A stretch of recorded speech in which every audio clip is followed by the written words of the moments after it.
لم تقام حضارة في تاريخ البشر كله كالتي قامت في مصر، وهذا بنص القرآن. قال ربنا: إرم ذات العماد التي لم يخلق مثلها في البلاد. قال كثير من المفسرين أن المقصود في هذه الآية هي منف، عاصمة الملك مينا، وقال بعضهم هي الإسكندرية، والكل مجمع على أنها مصر. إرم ذات العماد التي لم يخلق مثلها في البلاد. مصر هي الدولة التي إذا دخلها الإنسان عبدا صار فيها ملكا، وإذا دخلها ملك ظن أنه إله، والعياذ بالله.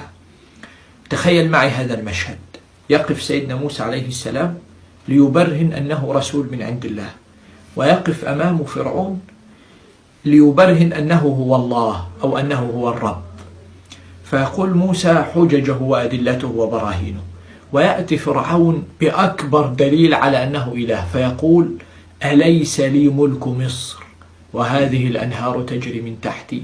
لأنه يملك مصر ظن أنه إله.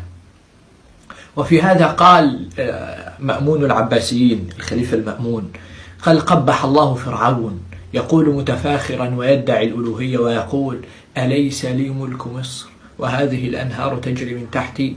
ماذا لو رأى بغداد؟ وبغداد في هذا الوقت كانت عاصمة العالم، عاصمة الحضارة والفنون والتقدم. فكان يجلس في مجلس المأمون أحد العلماء وقال له: مهلا يا أمير المؤمنين، فإن الله قد قال: ودمرنا ما كان يصنع فرعون وقومه وما كانوا يعرشون، فما بالك بشيء دمره الله؟ هذه بقيته. مصر التي نراها الآن هي بقية تدمير الله سبحانه وتعالى. ولمصر يد وفضل على العالم بأسره. التتار، هؤلاء الذين قال عنهم بعض العلماء أنهم من نسل يأجوج ومأجوج الذين لم يحبسوا في العهد الأول، هؤلاء الذين قتلوا ما يزيد على 1000 سلالة، أفنوا لغات وشعوب وأمم. هؤلاء التتار كان انكسارهم وهزيمتهم على يد المصريين، وهذا جميل يجب أن يحفظه العالم لمصر وللمصريين وللمسلمين. بعد الحملات الصليبية الأولى، الكنيسة الكاثوليكية أتت بمؤرخ إيطالي حتى يكتب تاريخ الحملات الصليبية والمستفاد منها، فكتب 12 كتاب عن تاريخ الحملات الصليبية.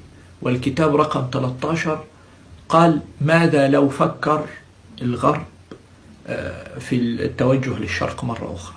وقال: أهم نصيحة يجب أن يأخذوها في عين الاعتبار أنهم في المرات السابقة كانوا يبدأوا من الشام، فكانت مصر تقف خلف الشام وتكون قوة ومنعة للشام. فإذا فكر الغرب مرة أخرى في غزو الشرق فعليه أن يبدأ بمصر. المسلمون في منعة وقوة ما دامت مصر في صفهم، والحمد لله رب العالمين.